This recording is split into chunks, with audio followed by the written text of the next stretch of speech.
Hi, Giovanni.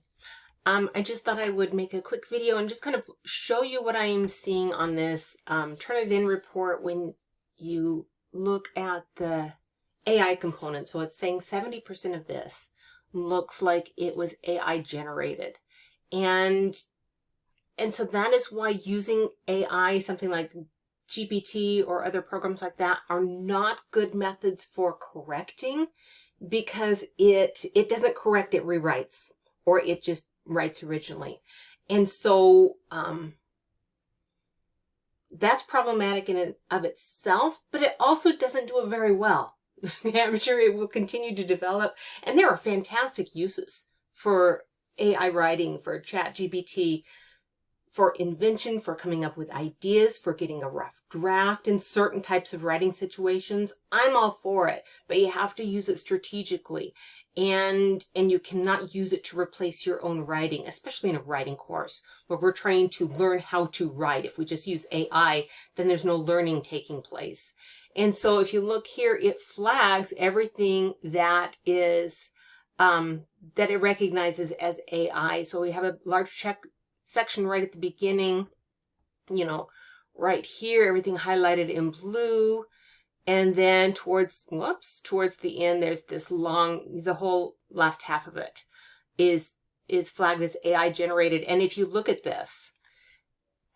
this whole essay should be a synthesis, like a weaving together of all of the different arguments being made or information being provided from these sources. So all of these sources need to be cited in the paper. In fact, this reference page should start out on a new page, but that's another story. But all of these sources need to be either mentioned or cited in the paper.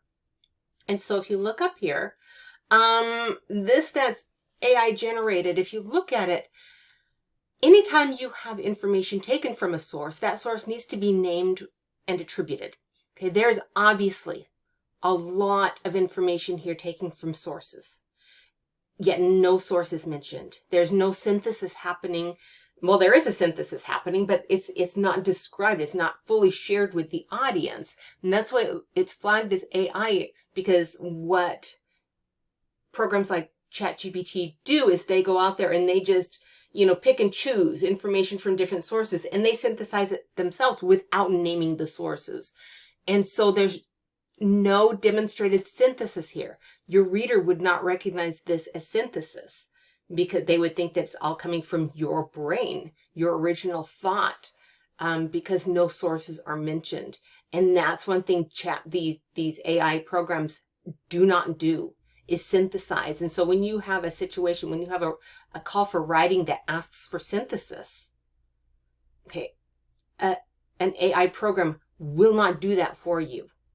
You have to do that with yourself. You have to go down here to your sources and actually take information and data and short quotes and everything and synthesize them. Bring these people into conversation with one another. Okay, where do they agree? Where do they disagree? On what points do they, have common ideas on? Synthesize those sources and bring them together.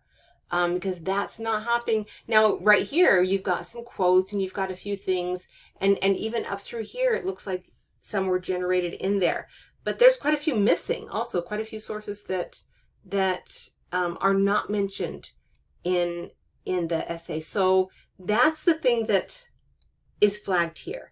And I just have to give you a heads up, because there are going to be other college classes, where the professors will just, throw this out and be quite upset about it. And so they call on us in these first year writing programs to help students recognize the problem with that. Okay. And so like I said, using AI programs like ChatGPT to correct is not a proper use of the program. It's not a really effective use of the program, because it doesn't correct, it rewrites it for you. And that's going to be flagged. All right. So just be cautious with that. You can even have it do that and then go in there and rewrite it based on what the suggestions it makes, but it has to be your writing. This is a learning process. This isn't a AI writing class, it's a writing class. And so just simply having AI do it for you is not helping you learn how to do it yourself. All right? Thank you. Bye-bye.